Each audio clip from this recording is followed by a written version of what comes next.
আমি বলতে সাগর আমি কেমো দিতে পারবো না। বলে কি আমি কইলাম আমি কেমো দিলে ওর বাঁচবো না। আমি মরে এমনি যাই। ক্যান্সার হতো মানে বাঁচেই না। আমি আর কষ্ট করে কেমো দিব। এখন আপনি কেমন আছেন? এখন খাইতে পারি, ঘুমাইতে পারি। শরীরে প্রচুর এনার্জি আসছে।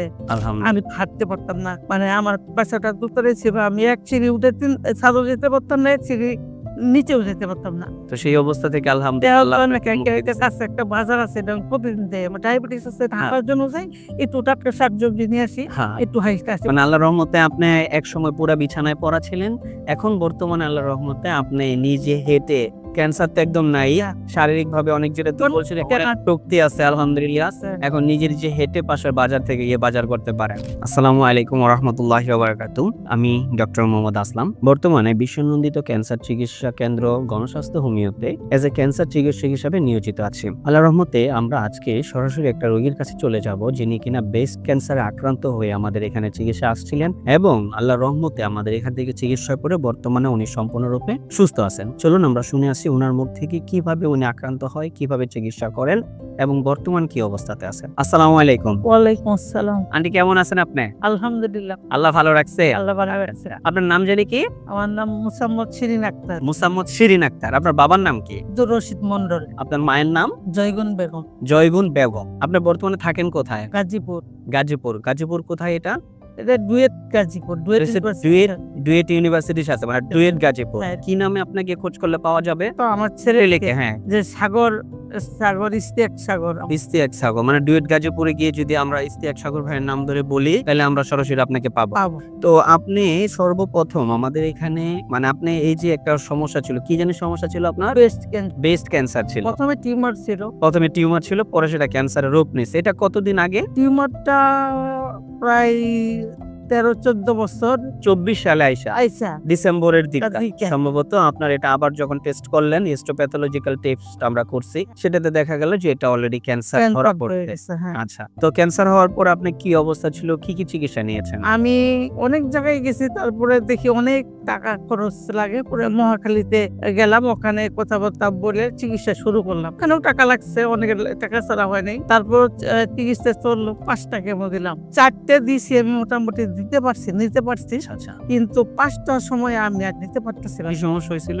মাথাটা আগুনের মতো গরম হয়ে গেছে, ঘাইমে মাথা শরীর সহ প্রচন্ড বমি, আর মাথা শরীর ঘাইমে এমন ভাবে পানি পড়তেছে, তখন শীত ছিল আরো। আচ্ছা, মানে আমি আর কোনো ভাবেই মানে কেমোটা শেষ করতে পারে না। অল্প একটু থাকতে বন্ধ করে দিয়েছে। বন্ধ করার পরে সরকারি হসপিটাল রেস্ট নিতেও দেয় না, বেডে থেকে উঠাই দিচ্ছে, আরেকজনকে দিবে। পরে আমার ছেলে একটা হুইল চেয়ার ভাড়া করে না আমাকে ওটার মতো বসে বারণ দিয়েছে, কিন্তু আমি হুইল চেয়ার থাকতে পারছি না। আচ্ছা, আচ্ছা, পরে থাকছি।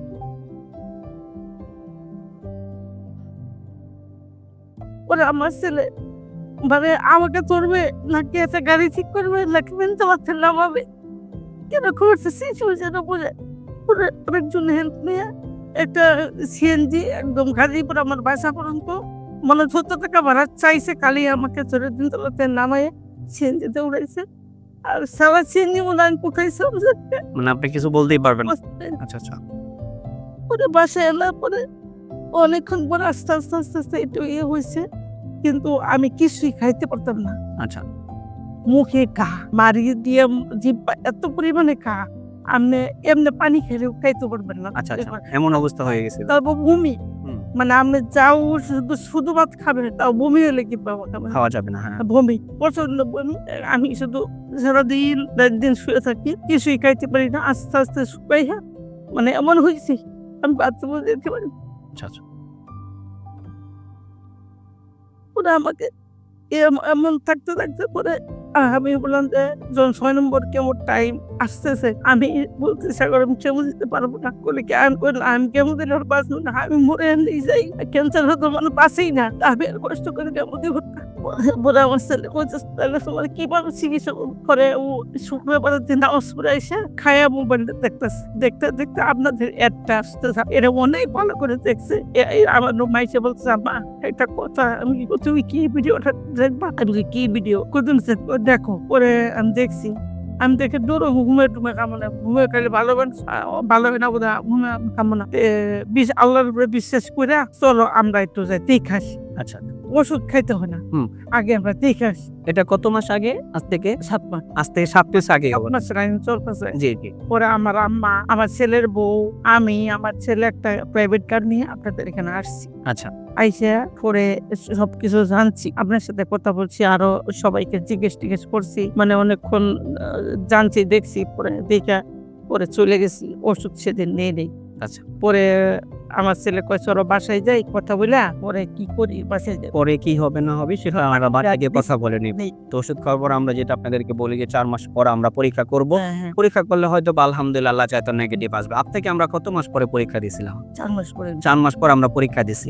তো আল্লাহর রহমতে আপনি 4 মাস পরে আল্লাহর রহমতে আপনি ক্যান্সার থেকে সম্পূর্ণ মুক্ত আছেন। এখন কি আপনি আল্লাহর রহমতে সম্পূর্ণরূপে ভালো আছেন? হ্যাঁ, এমনিও তেমন কোনো সমস্যা নেই। ক্যান্সার তো নাই। আর এমনি খাইতে পারি, ঘুমাইতে পারি। শরীরে প্রচুর এনার্জি আসছে। আলহামদুলিল্লাহ। আমি হাঁটতে পারতাম না। মানে আমার বাসাটা দোতলায় ছিল। আমি এক সিঁড়ি উঠে ছাদেও যেতে পারতাম না, এক সিঁড়ি নিচেও যেতে পারতাম না। তো সেই অবস্থা থেকে দেওয়া আলহামদুলিল্লাহ তো আপনাকে মুক্তি দিছে। কাছে একটা বাজার আছে, এটা আমি প্রতিদিন যাই। আমার ডায়াবেটিস আছে, ঢাকার জন্য যাই। একটু টাটকা শাকসবজি নিয়ে আসি, হ্যাঁ। একটু হাইস্টা আসি। মানে আল্লাহর রহমতে আপনি একসময় পুরা বিছানায় পড়া ছিলেন। এখন বর্তমানে আল্লাহর রহমতে আপনি নিজে হেঁটে ক্যান্সার তো একদম নাই। শারীরিকভাবে অনেক যেটা বলছিলেন শক্তি আছে আলহামদুলিল্লাহ। এখন নিজের যে হেঁটে পাশের বাজার থেকে গিয়ে বাজার করতে পারেন।